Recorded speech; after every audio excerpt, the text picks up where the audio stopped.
नमस्कार जी, very good evening to one and all. सबका स्वागत है जी हमारे सुबह के इस मॉर्निंग बुलेटिन में। और आज के दिन भर की जो बड़ी खबरें रहेंगी और देर रात 9:30 बजे से लेकर अब तक क्या हुआ, ये सारे अपडेट लेकर मैं आपके समक्ष हाजिर हूँ। आप पंजाब के CTV देख रहे हैं, मैं संजीव शर्मा हूँ। और मॉर्निंग बुलेटिन को आप शेयर भी कर दीजिए ताकि आपके जो नियर एंड डियर हैं, जो आपके साथ फेसबुक पे जुड़े हुए हैं, उन तक भी आपके माध्यम से ये सूचना पहुंच जाए और उनको भी पता लग जाए कि आज दिन की जो बड़ी खबरें हैं वो क्या क्या हैं और किन किन पर हैं। जिन चीजों पर सबसे बड़ी नजर रहेगी वो है कि हिमाचल प्रदेश के भी 9 लोग जो हैं वो चमोली में लापता पाए गए हैं। ऐसी पहली सूचना, ये हालांकि ज्यादा भी हो सकते हैं, लेकिन अभी तक आधिकारिक सूचना के मुताबिक उत्तराखंड में ग्लेशियर फटने से जो त्रासदी आई है, उस प्रोजेक्ट में, ऋषिगंगा प्रोजेक्ट में हिमाचल के भी कुछ लोग काम कर रहे थे और उनमें से 9 की सूचना जो है वो सामने आई है। सिरमौर जिले के एक अधिकारी जीत सिंह ठाकुर का नाम पहले कल आया था सामने। 8 और लोगों की सूचना आई है। इनमें से 5 जो हैं, 7 लोग हैं बेसिकली, जो वो रामपुर वाले सब डिवीजन से। 5 जो हैं वो रामपुर की किन्नू पंचायत के हैं और 2 शिंगला पंचायत के हैं, जबकि कांगड़ा के पालमपुर से भी एक युवक जो है वो इनमें शामिल है, जो आधिकारिक सूचना आई है। और जो रूपणू गांव है किन्नू पंचायत के रामपुर का, उसमें उसके कैलाश चंद, आशीष, बागवट के दीवानचंद, देवेंद्र और अमित इस शामिल हैं लापता लोगों में, जबकि शिंगला पंचायत के जो है पवन कुमार और राकेश कुमार जो है वो शामिल हैं। पालमपुर से भी जो है राकेश कपूर नाम का एक युवक जो है वो लापता है। ये तमाम लोग जो है ऋषिगंगा प्रोजेक्ट में काम कर रहे थे। अलग अलग जो वहाँ के स्ट्रीम्स हैं, अलग अलग जो वहाँ की काम करने की जो यूनिट्स थी, उनमें ये काम करते थे, लेकिन अभी इनका कोई अता पता नहीं है। घर वाले इनके साथ संपर्क करना चाह रहे हैं, लेकिन संपर्क भी नहीं हो रहा क्योंकि इनके फोन जो है वो काम नहीं कर रहे हैं। तो अभी संशय की स्थिति बनी हुई है। इससे पहले आपको याद होगा कि सिरमौर जिला के माजरा गांव से जीतराम ठाकुर का एक जो है वो सूचना आई थी कि वो अधिकारी थे वहां पे उसका प्रोजेक्ट में, उनकी भी सूचना आई थी कि वो भी लापता है, लेकिन अभी तक उनका भी कोई सुराग नहीं है। उनके बारे में अभी कोई सूचना नहीं है कि वो कहाँ है, किस हाल में है। ईश्वर करे कि ये सब ठीक से हों और जल्दी जो है इनका पता चल जाए और इनके परिजनों को जो है इनके सलामती की सूचना मिले। और लेकिन अभी तक ये संशय बना हुआ है कि ये कहाँ है, कहाँ नहीं है। तो हिमाचल प्रदेश के जो बच्चे हैं, जो हिमाचल प्रदेश के जो लोग हैं, वो भी उत्तराखंड की त्रासदी में इस तरह से शिकार हुए हैं और उनका भी अभी कोई अता पता नहीं है। उधर अगर बात उत्तराखंड की ही करें तो अभी भी रेस्क्यू ऑपरेशन लगातार जारी है। तीसरा जो दिन है आज रेस्क्यू ऑपरेशन का टेक्निकली है और 197 लोग, 197 लोग अभी भी लापता हैं। ये लिस्ट बढ़ती जा रही है डे बाय डे। पहले दिन आया था कि 120 हैं, फिर आया कि 150 हैं।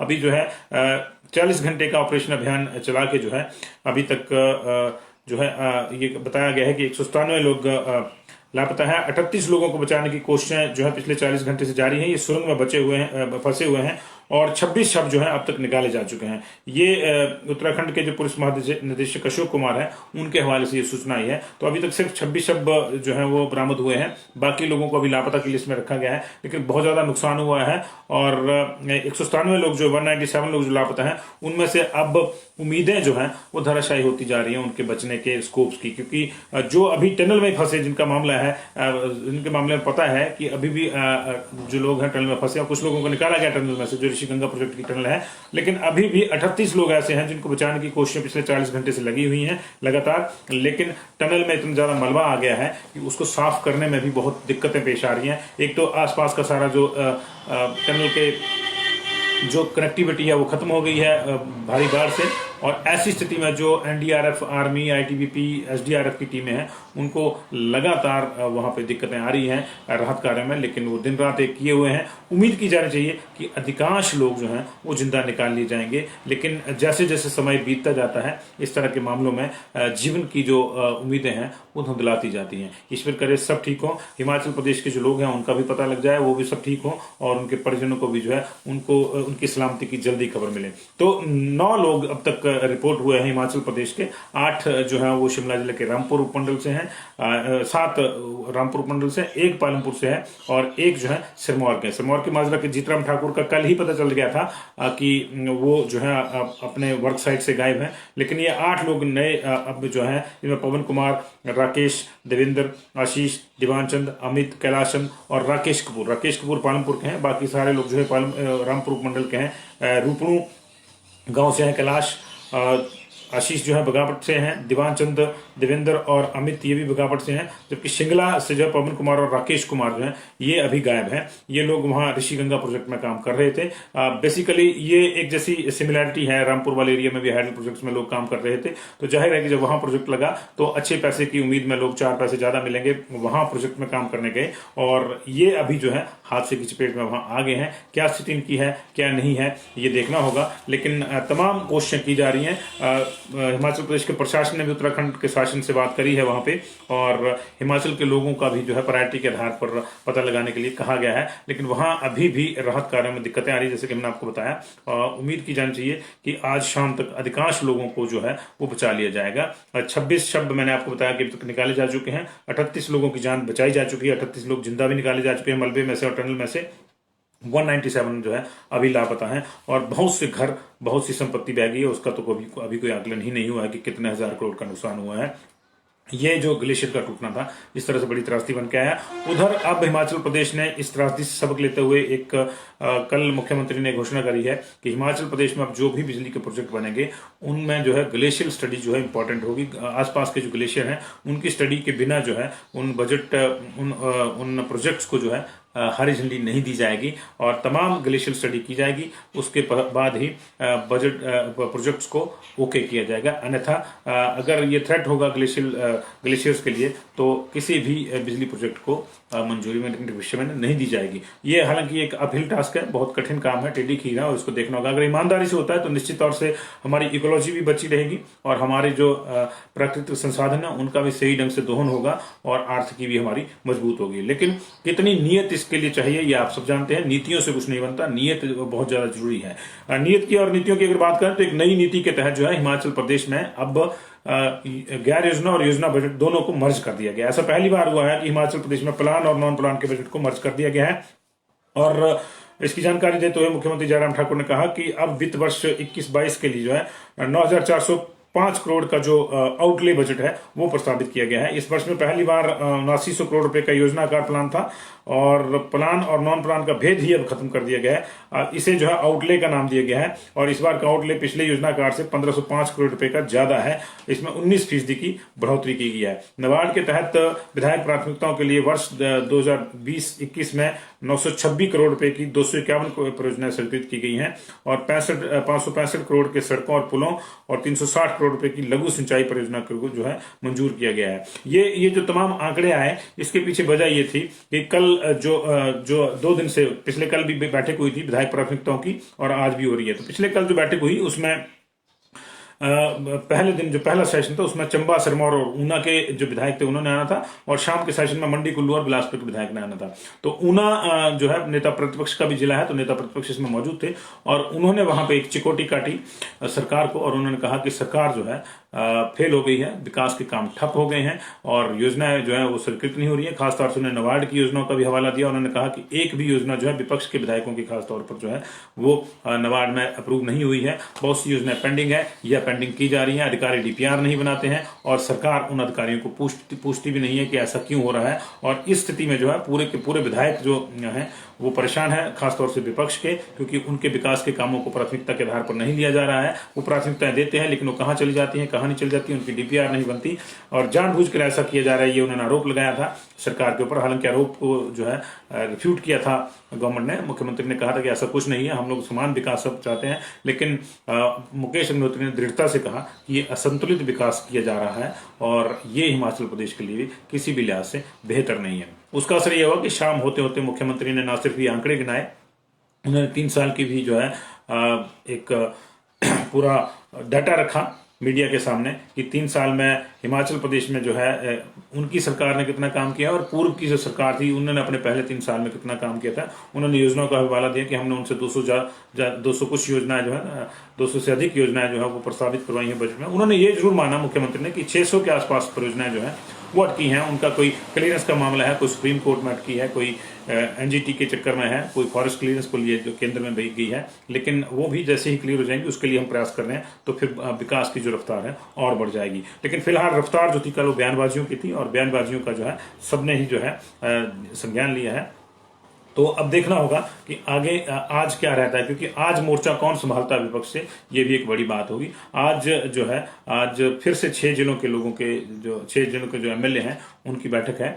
कल 6 जिले के एमएलए बैठक कर गए और आज जो अपनी प्राथमिकता अगले 6 जिलों के जो बच गए हैं उनके जो नेता हैं, उनके जो एमएलए हैं, वो अपनी प्राथमिकताएं देंगे। प्राथमिकताओं की अगर बात करें तो प्राथमिकता के आधार पर अब तिब्बतिन पार्लियामेंट के जो नेता हैं, तिब्बतिन प्रधानमंत्री की जो पोस्ट है उसके लिए अब सिर्फ पुरुष ही दौड़ में रहेंगे। पहली बार डोल्मा गेरी, जो पूर्व डिप्टी स्पीकर थी, मंत्री भी थी तिब्बतिन गवर्नमेंट में, वो चुनाव लड़ रही थी। पहली बार को महिला तिब्बतिन प्राइम मिनिस्टर के लिए चुनाव लड़ रही थी, लेकिन वो इस दौड़ में पिछड़ गई हैं।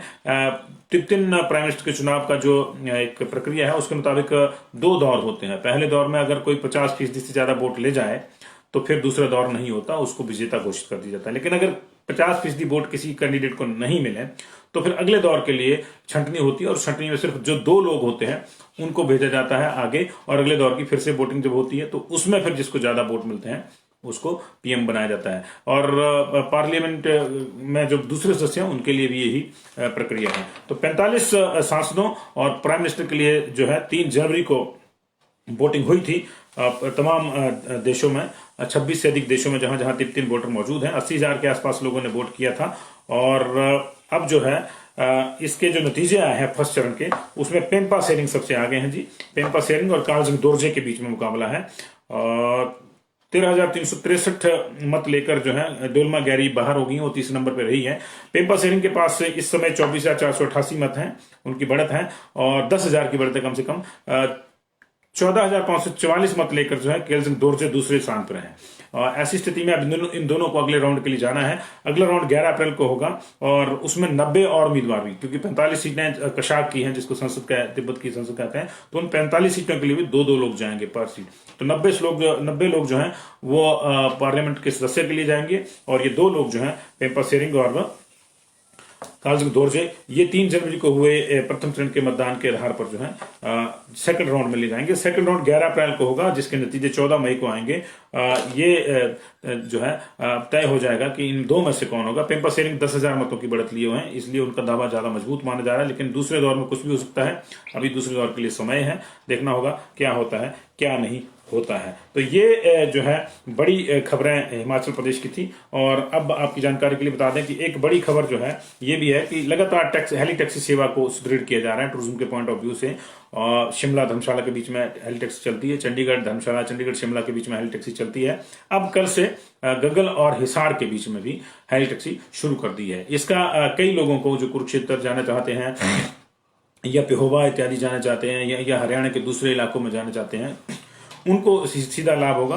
महज 2975 रुपए इसका किराया है एक साइड का, और ये 12:40 पे धर्मशाला के गगल एयरपोर्ट से चलेगी हेली टैक्सी और हिसार पहुंचेगी। हिसार से सुबह जो है ये फ्लाइट लेके 12:20 पे गगल पहुंचेगी। तो एक नई सेवा वहां से शुरू हो गई है। कल हालांकि पहले दिन कोई ना तो हिसार से आया ना हिसार गया, लेकिन ये सेवा अब शुरू हो गई है। और ये जो है प्रायोरिटी बेस पे जो है इसको किया जाएगा, बुकिंग बेस पे इसको किया जाएगा। अगर बुकिंग मिलती है तो ये टैक्सी सेवा जो है वो चलेगी। तो एक बड़ा टूरिज्म के लिहाज से जो इसको महत्वपूर्ण माना जा रहा है। आज एक और बात बता दें कि आज पहला चरण जो हिमाचल प्रदेश में वैक्सीनेशन का है वो एक तरह से ऑफिशियली उसको क्लोज किया जाएगा। आज 9 तारीख तक का टाइम दिया गया था पहले चरण को पूरा करने के लिए। 80,000 से अधिक लोगों को वैक्सीनेट करना था, लेकिन अभी वैक्सीनेट नहीं किए जा सके सारे के सारे। पिछले कल तक का जो डाटा है हमारे पास है वो 58,000 का है। आज मान के चल रहे हैं कि जो एवरेज है वो 3 से 4,000 का है। तो अगर 4,000 लोगों को भी आज वैक्सीनेट किया जाता है तो ये 62,000 होगा। और उस लिहाज से ये अब तक का जो डाटा है वो 67 पर जाएगा, ताकि उसमें उनको पूरा किया जाए। आज अगर 62,000 के आसपास भी हो जाते हैं तो फिर इसका मतलब है कि 20,000 के 15 से 20,000 के आसपास हमारे पास फिर भी छूट जाएंगे। उनको किस तरह से मॉप अप राउंड में पूरा किया जाता है इस पे तो नजरें रहेंगी। लेकिन अब इन चीजों को, क्योंकि बहुत से ऐसे हेल्थ वर्कर सामने आए हैं जिनमें वैक्सीनेशन हेजिटेंसी भी देखने को मिली है, वो किसी न किसी बहाने वैक्सीनेशन से बच रहे हैं। ऐसी स्थिति में अभी तय किया गया है कि बजाय उनके ऊपर टाइम खर्च किया जाए, बेहतर यह है कि जो अगले फ्रंटलाइन वाले हमारे उनको जो है वैक्सीनेशन की सुविधा दी जाए। और इसमें अब 10 तारीख से यानी कल से दूसरा ऑफिशियल दौर हिमाचल प्रदेश में वैक्सीनेशन का शुरू होगा। इसी हफ्ते 1,87,000 नई डोजेज आ जाएंगी। अब तक 1,08,000 डोजेज आए हैं। तो 2,95,000 डोजेज हमारे पास हो जाएंगी। वेस्टेज हमारी वैसे ही कम है, 2.5% वेस्टेज हमारे पास, जबकि 10% जो है परमिसिबल है, तो वो भी बच रही है हमारी। तो 1,87,000 इसी वीक नई डोजेज आनी है, ऐसा केंद्र ने कंफर्म किया है। नेशनल हेल्थ मिशन के एमडी डॉक्टर निपुण जिंदल के मुताबिक कल से जो दौर दूसरा शुरू हो रहा है फ्रंटलाइन वॉरियर्स का, उसमें हमारे जो पुलिसकर्मी हैं, होमगार्ड के कर्मी हैं, या राजस्व विभाग के जो कुछ लोग लगातार ड्यूटी निभा रहे हैं इस पूरे मामले में, कोविड के कंट्रोल में और कोविड के जो केसेस हैं या जो लोग आ रहे हैं उसके मैनेजमेंट में, उनको ये डोजेज दी जाएगी। उनकी 48,000 लोगों की लिस्ट ऑलरेडी रेडी है, उनको चिन्हित कर लिया गया है और उनको जो है कल से कोविड वैक्सीन जो है लगानी शुरू हो जाएगी।